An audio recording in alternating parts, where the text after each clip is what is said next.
Well, we are less than 2 weeks away from the matchup between the Eagles and the Chiefs in the Superdome, but cones still line the streets and asphalt, it's still being poured. Thank you for joining us. I'm Sharice Gibson. And I'm Katie Moore. While preparations for the big day are really heating up out there, the city, of course, was cooling down with several inches of snow this week. So Alyssa Curtis is joining us live at the corner of Rampart and Canal. Alyssa, where is the city now with all those infrastructure projects, especially after that big snowstorm? Yeah, Katie, Sharice, we're here on Rampart at Canal, and clearly some work still needs to be done to get ready for the big day. Thankfully, the snow didn't slow down these projects too much, and officials say they're ready to get into the end zone.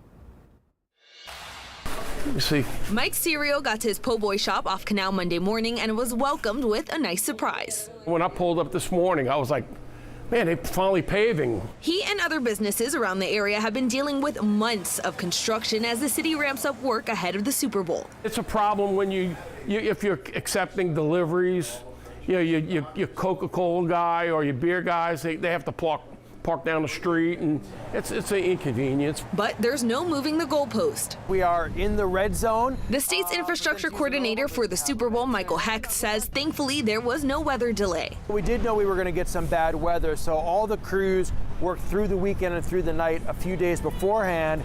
And so the snow actually has not caused us enormous delays. The snow forced a few timeouts. The snow and the cold in general did delay some of the construction projects because, for example, you can't lay asphalt below a certain temperature. And we have a few yards to go. There's some final work going on at Rampart and Canal to get the old Hard Rock site cleaned up.